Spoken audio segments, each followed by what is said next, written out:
ما شرفها. Bună, dragilor! Bine v-am găsit sau v-am regăsit aici pe canalul meu de YouTube. Dacă este pentru prima dată când mă vedeți, eu sunt Rojin și iubesc tot ceea ce înseamnă parfumuri și parfumerie, având o slăbiciune către latura Middle Eastern. Dacă și voi sunteți în aceeași zonă de interes, v-aș mulțumi dacă ați apăsat butonelul de subscribe, implicit clopoțelul, pentru a primi notificare de fiecare dată când eu postez câte un videoclip nou. Treaba aceasta este total gratuită, nu vă costă absolut nimic să vă abonați, să lăsați un like, un comentariu și, de ce nu, să distribuiți videoclipurile mele persoanelor interesate de acest subiect. Bun. Acum când filmez este, ce credeți? Marți. Da. Marți 5. Da, marți 5 noiembrie și da, chiar dacă ieri am filmat, astăzi am fost nevoită, că eu nu aș fi vrut, între ghilimele, să filmez, deoarece am 3 bunăciuni, bunătăți, noutăți, tot ce vreți dumneavoastră. Din nou, este un clip ce-l pot face și mă pot bucura de aceste arome mulțumită unei persoane dragi din viața mea. Dar, ideea este că, vă spun de la bun început, eu când am pus mânuța pe ele, astăzi este marți, de fapt am fost anunțată undeva pe joi, săptămâna trecută, că le voi primi. Și la momentul acela, aceste parfumuri nu erau pe niciun site din România. Ulterior am aflat că au început treptat să apară pe site-uri, dar până la site-uri și până la unboxing-ul de astăzi, my scent of the day, parfumul zilei mele de astăzi, vine de la Arabiat Prestige și se numește Ariz L'Absolu și da, în opinia mea, este cea mai reușită inspirație a profilului olfactiv al lui Velvetonka de la BDK. Da, evit să mă exorcizez, să mă exteriorizez, dar nu vă pot spune decât atât. Cremă de marțipan, cremă de nuci, ceva vanilie, ceva tutun undeva în fundal sau, mai pe românește, pentru mine, de când am dat nas, da, pentru că a fost dragoste de la prima pulverizare, m-a dus cu gândul către un desert Middle Eastern, desert turcesc, mai precis unul din preferatele mele, o să vă inserez o imagine pe undeva pe aici, și anume Şekerpare. Da? Deci pentru mine, inclusiv Velvetonka de la BDK miroase a Şekerpare. V-am vorbit primele impresii, dacă nu mă înșel, în acest videoclip în legătură cu acesta și să vă dau așa un mic pont. Oricum am anunțat pe grupul meu de Facebook. Ieri a venit în viața mea și Shaga Food Tonka de la Swiss Arabian, care, din păcate, este o dezamăgire. Da, că se întâmplă și treburi din acestea. Coletul cu acest parfum l-am ridicat undeva în jur orei de 9, în jur de 9:30-10 dimineața și l-am deschis undeva pe seară pentru că, v-am mai spus eu în alte videoclipuri, atunci când începe să se facă mai rece afară sau mai cald, dar la noi e cazul de mai rece, în momentul în care primiți un colet cu un parfum, lăsați-l puțin să vină singur, cu ghilimelele de rigoare, la temperatura camerei și abia apoi testați-l. Chiar și după aproape o zi de așteptare, este cu mult sub Ariz L'Absolu. Dar îl mai las, sunt fată fină, îi mai dau ceva timp și o să-l port după ce se va macera, matura, așeza, ce vreți dumneavoastră. O să-l port și vedem. Oricum o să fac un clip de tip versus între cele două. Dar, dacă nu v-ați luat o ciocolată caldă, dacă nu v-ați luat un ceiuț sau un, nu știu, ce doriți dumneavoastră sau ceva de ronțăit, puneți-mă pe pauză merge sfuguța pentru că avem 3 parfumuri noi ale casei Lattafa. Colecția Lattafa Pride și voi începe cu Art of Nature 2, care vine în acest cutioc pe sistemul 6 cai frumoși. Noi avem 2 cai frumoși, da? Eu și glumele mele de Colentina. Stickerul ce atestă autenticitatea și să vedem că nu mai am răbdare, credeți-mă.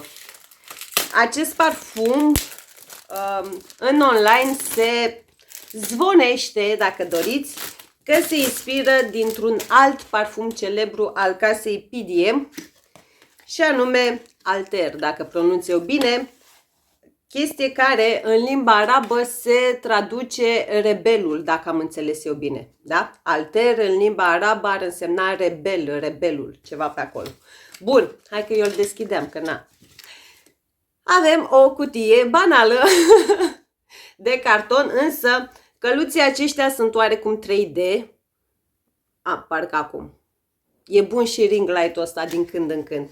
Și aici avem cărticica care vine cu absolut orice parfum din gama Lattafa Pride. Bun, și acum să vedem, da, este genul acela de casetă tip oglindă rose gold și tanana, ce descentrat e săracul. Da, reluăm. Aici șede parfumul. Ia să vedem. Are niște... ba nu, erau scame. Am crezut că are niște urme negre pe spate. Da, îmi place sticla. Deci îmi place sticla. Căluții sunt 3D. Aici puteți vedea lichidul din interior. Iar spatele este acea culoare pe care eu nu știu cum aș putea să o denumesc. Da, fain. Fain, chiar îmi place sticla cum arată. Veți avea notele inserate pe ecran și să vedem cum miroase. Ia să vedem. Da, e ok aici.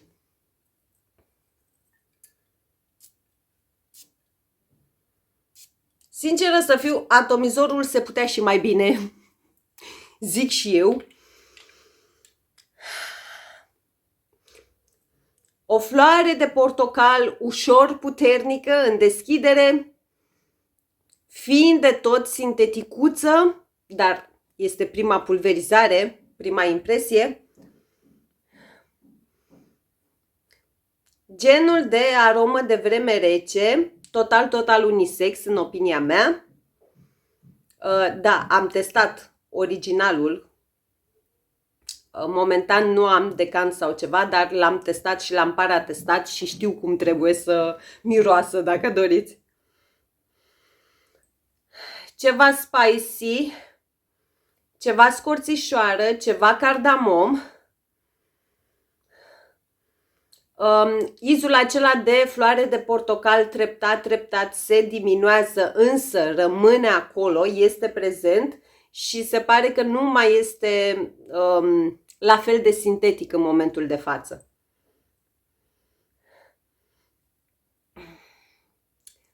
Are un fin de tot subton gurmand, e genul acela, cum să spun eu, de vanilie învăluitoare, caldă, senzuală, dacă doriți, dar în continuare, în opinia mea, este absolut total unisex. Nu îl văd ca pe acel parfum destinat strict unui domn. Are și ceva ce mă duce cu gândul către niște praline, dar din nou, acele praline sunt umplute cu cremă de vanilie. Este fin de tot pudrat și are un fundal. Mi-am pus și ruj, dar nu mai contează. Da, ce pot observa este faptul că pielea rămâne fiind de tot uleioasă. Vedem. Vedem după ce îi dăm puțin timp și cum stă la capitolul performanțe. Da, are ceva în fundal ce mă duce cu gândul către izul rășinii de elemi. Este ceva acolo, este ceva ce pe mine strict în zona unei rășini elemi mă duce, mă ține înțepenită acolo, dacă doriți.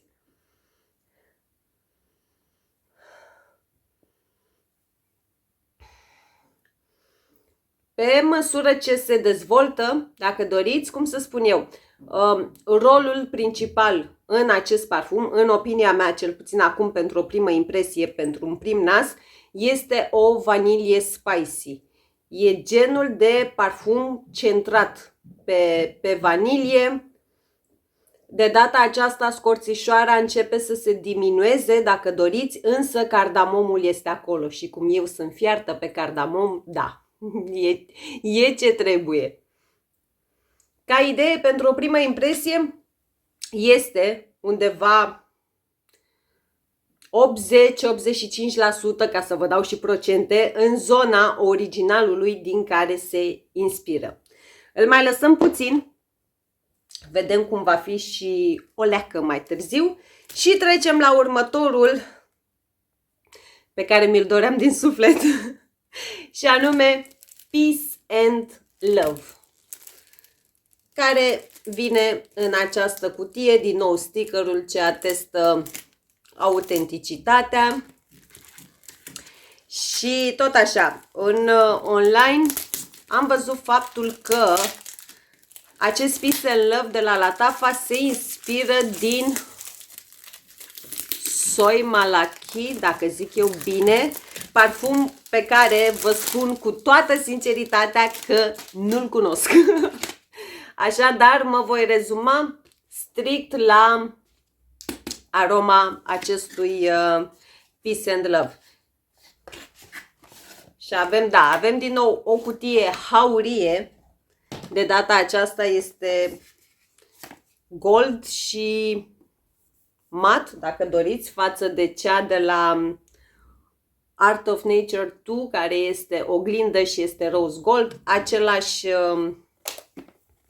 aceeași cărticică și îmi place cum sună și, da, deci sticla m-a furat. Este divină, nu știu, îmi place. Deci îmi place 10 din 10, o ador. Este foarte, foarte frumoasă, foarte frumoasă. Are chestia asta așa 3D, super faină. Bun, hai să vedem cum miroase. Notele le veți avea pe ecran și ca să înțelegeți, hai că și-a revenit. Ca să înțelegeți de unde acest și, urmăream niște desene cu juniorul, mămicile care mă urmăresc, cred că cunosc celebrul serial de desene animate Bluey. O, Doamne! Da!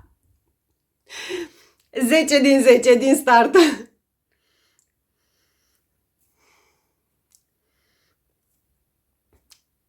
De fapt, s-a resimțit în deschidere cum să spun eu, o migdală ușor ascuțită, însă este și un citric fresh, fiind de tot zemos, fructat, gurmand, dacă are sens. Doamne, îmi place. Deci îmi place. Habar n-am cum este originalul din care se inspiră, vă repet, însă acest Peace and Love de la Lattafa mi se pare mai degrabă genul de parfum feminin sau înclinat către latura feminină, cel puțin acum așa îl percep pentru o primă impresie. Are și ceva trandafiraș aici, stați așa.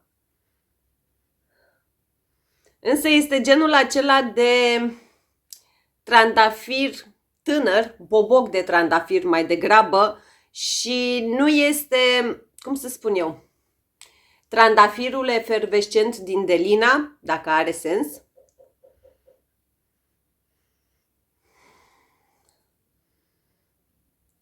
Undeva în fundal se resimte și un fin de tot iz bubblegum, însă nu este...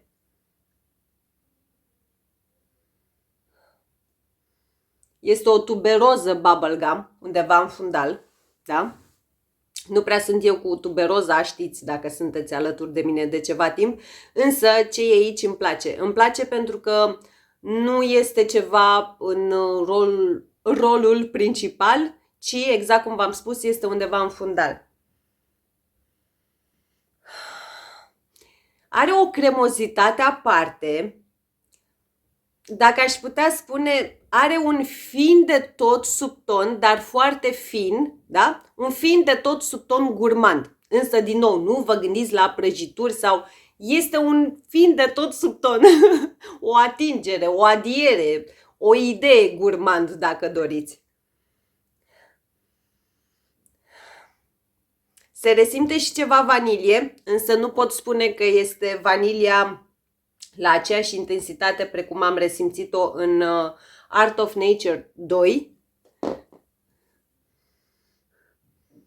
Da, îmi place. E genul acela de parfum, în momentul de față l-aș descrie ca fiind 100% feminin. Este feminin, este elegant, este sofisticat, nu are nici cel mai mic iz specific la tafa, nu are nici cel mai mic iz Middle Eastern, absolut nimic, nu. Dar îmi place. Îmi place. Bun, îl mai lăsăm și pe el puțin și trecem la ultimul, care este, fără nicio altă introducere, acesta, Artisan Ethnic. Același sticker ce ne atestă autenticitatea și acest Artisan Ethnic, tot așa pe Insta și pe TikTok, se zvonește că ar fi inspirat dintr-un parfum ce se numește Sugar Addict, dacă nu mă înșel eu, oricum o să vă inserez inspirațiile pe undeva pe aici. Și hai să-l vedem. O altfel de casetă de data aceasta. Seamănă cu...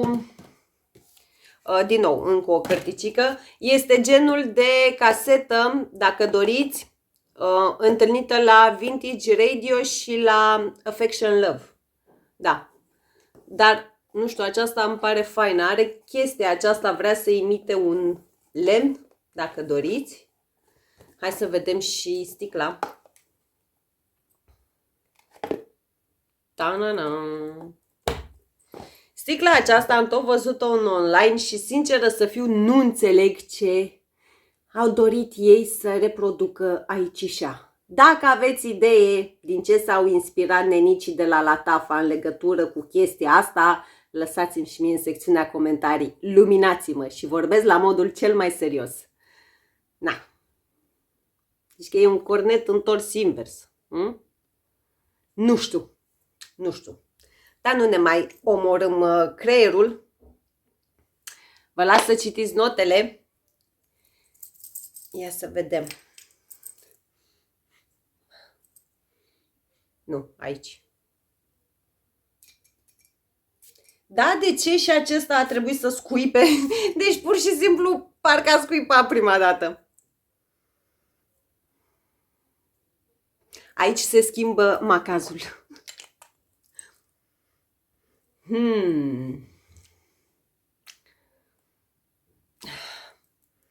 Este cald, este buzi, este cu zahăr din abundență. Are și ceva scorțișoară de data aceasta. Și în momentul de față este un amalgam de parfumuri în capul meu și în mintea mea. Da. Nu cunosc, am uitat să vă spun, nu cunosc originalul din care se inspiră acesta, însă Ce îmi dă mie la nas în momentul de față este pur și simplu un mix. Are ceva din ADN-ul lui Sava de la Giza, adică Royal Blend Nero mai degrabă față de Hamra, da? Atât Hamra de la Latafa cât și Royal Blend Nero de la French Avenue, ambele sunt inspirate din Sava de la Giza sau Giza sau cum vreți voi. Ceea ce resimt eu în acest artizan etnic ar fi mai degrabă o parte, dacă doriți, din Royal Blend Nero. Și de ce aleg Royal Blend Nero? Deoarece, în opinia mea, Royal Blend Nero față de Hamra de la Latafa este mult mai bine lucrat, este mult mai fin, este o aromă mult mai rafinată, dacă doriți. Resimt ceva ce mă duce cu gândul către Royal Blend Nero. Resimt ceva din Honor and Glory de la Latafa fără acordul de ananas. Da, atenție, fără acordul de ananas.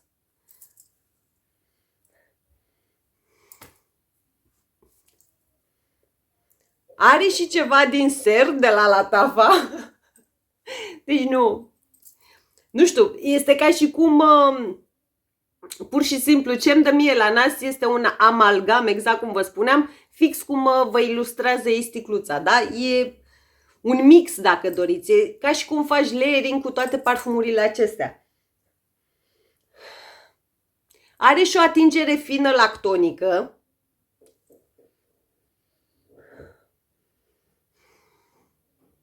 Și ca să vă fac o paralelă în legătură și cu această atingere lactonică, dacă aveți Her Confession de la Latafa, l-am și eu, urmează să vorbesc despre el într-un videoclip pe viitor.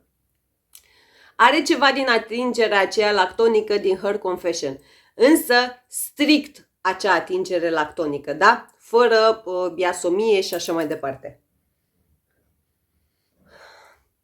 Acum resimt și ceva ce mă duce cu gândul către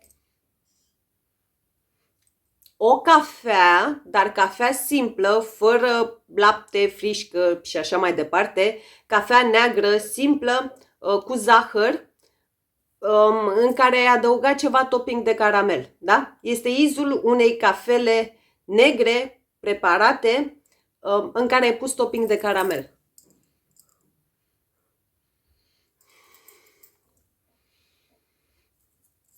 Izul acela Buzi este ceva ce mă duce cu gândul mai degrabă către un pahar de rom fin, însă cu toate acestea, în opinia mea, după percepția mea, după simțurile mele, nu pot spune că are ceva din ADN-ul lui Kilian Angels Share.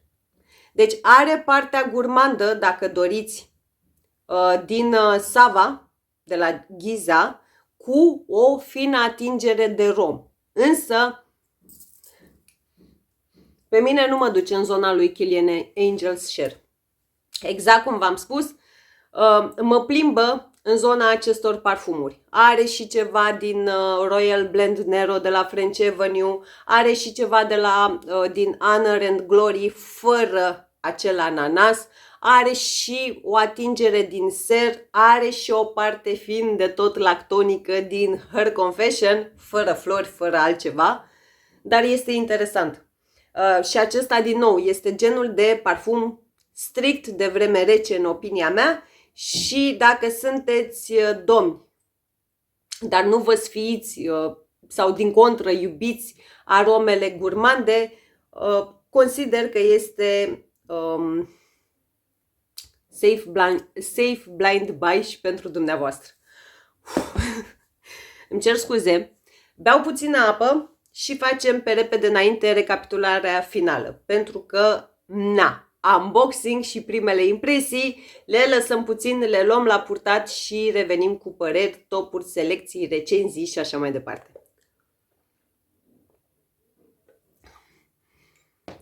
Degeaba am băut apă, că oricum, aici în cameră, pur și simplu se simt toate cele trei arome amestecate, combinate. E o cacialma, dacă doriți, aerul din această încăpere. Bun. Hai să începem cu Heart of Nature 2. Acum da! Acum da! Acum ai vanilia aceea.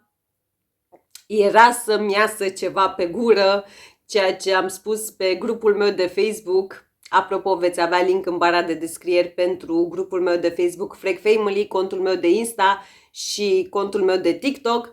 Și astăzi, la SOTD, la postarea zilei de pe grup, draga mea Laura, te pup dacă mă vezi, a venit cu December Vanilla de la Paris Corner. Și creierul meu n-a colaborat cu mâna și am scris acolo cum mi se pare mie vanilia din acel parfum.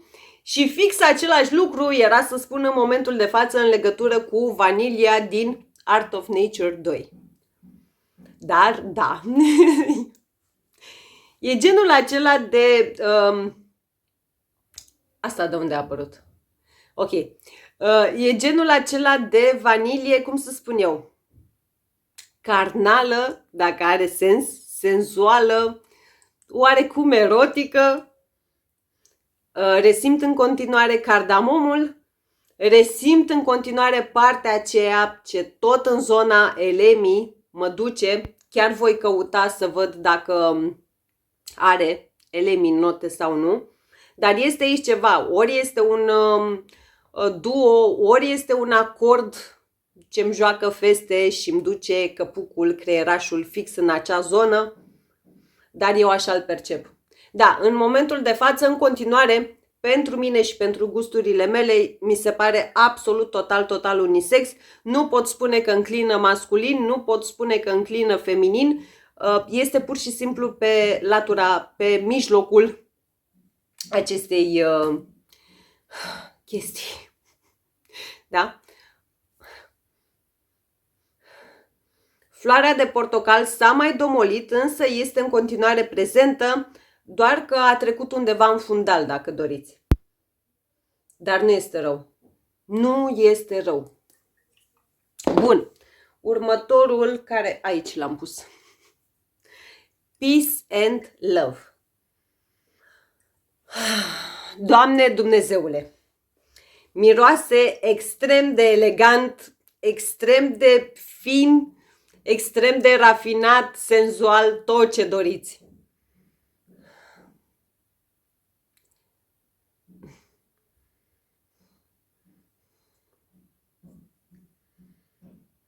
Acum, te pup, Grațiela. Vorbeam cu Grațiela zilele trecute și nu știu, ori din nou îmi joacă creierul feste și văzând acest parfum mi-am adus aminte ceea ce am vorbit cu ea, însă tind să cred că nu este vorba despre treaba aceasta. În dry down-ul final al acestui Peace and Love, resimt ceva ce mă duce cu gândul către dry down-ul final al lui Bain al Asrar de la Paris Corner. Însă, nu este, cum să spun eu, nu pot spune că este inspirat acest Peace and Love de guidance implicit de Bain al Asrar de la Paris Corner. Are un, cum să spun eu, are un 10%, 15% chestie care pur și simplu acolo mă trimite cu gândul. Din dry down-ul final al lui Bain al Asrar. Da, acolo e. Acolo e, dar exact cum vă spun, este doar un 10 prin absurd, maxim 15%. Peace and Love este un parfum de sine stătător, dacă doriți. Bain al Asrar este alt parfum de sine stătător. Nu sunt nici măcar surori, nu sunt nici măcar verișoare, nu sunt... Au așa câteva asemănări, dacă doriți. Dar strict în dry down-ul final.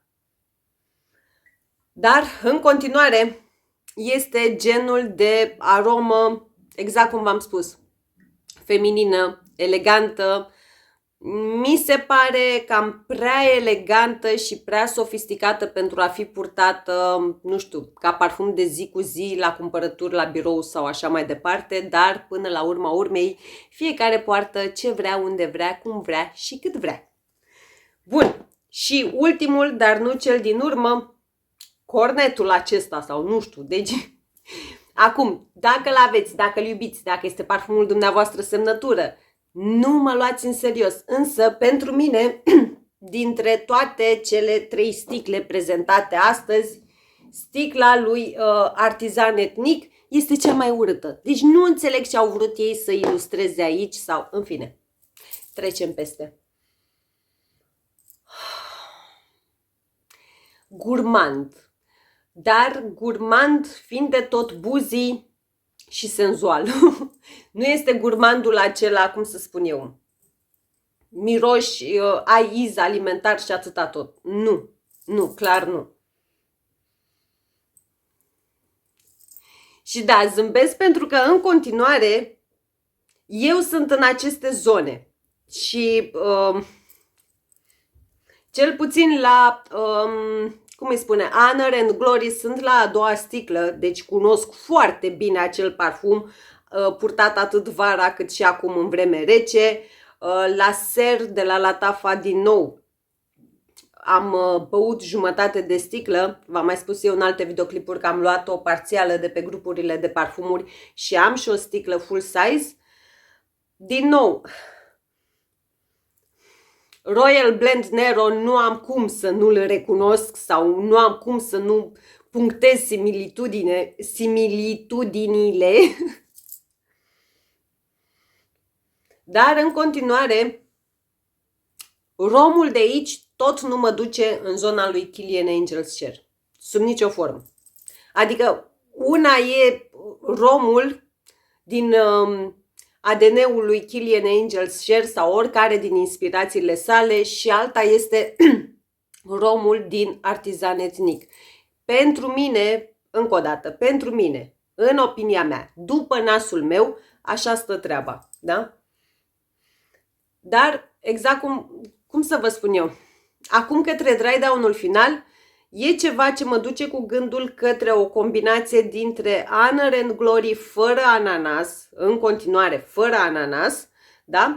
Dry down-ul final al acelui parfum combinat cu dry down-ul final din Ser, dar un Ser mai diluat, dacă are sens, cu ceva rom adăugat. Dar nu e rău deloc. Deci nu e rău deloc. Nici acesta nu are absolut nimic Middle Eastern.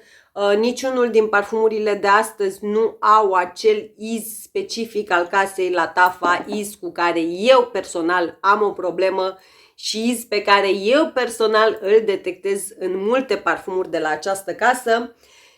Și dacă ar fi să fac un top așa, ca de încheiere,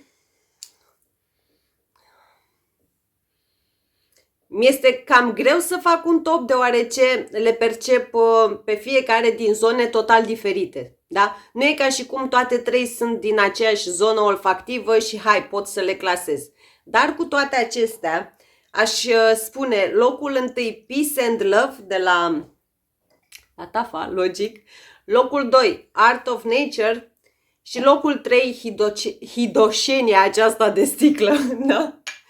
Deci, pentru o primă impresie, acum, după primele pulverizări, așa arată clasamentul. Locul 1, locul 2 și locul 3. Dacă aveți aceste parfumuri sau dacă le-ați testat, lăsați-mi și mie, vă rog frumos, impresiile dumneavoastră sau experiența dumneavoastră în secțiunea comentarii. Din nou, o să-mi iau un hate grozav pe treaba aceasta. Dacă știți ce au vrut cei de la Lattafa să ilustreze prin această sticlă, imaginația mea s-a oprit aici, da? Un cornet întors invers. Atât, capul meu atât poate. Din nou, lăsați-mi și mie în secțiunea comentarii dacă ați rămas până în momentul de față, să rămână mult. O să fac tot posibilul ca voi să vedeți acest clip tot astăzi undeva pe seară.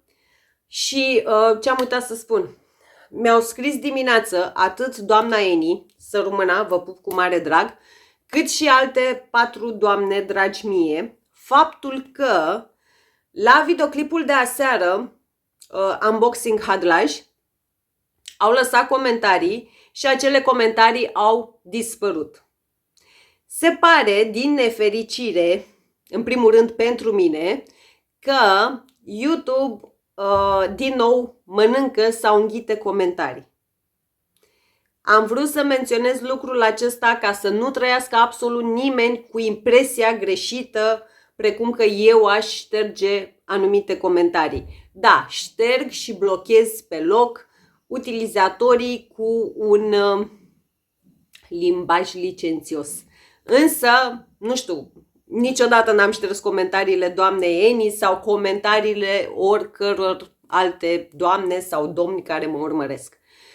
Am vrut să menționez și lucrul acesta ca să nu existe dubii sau să nu existe alte idei și așa mai departe.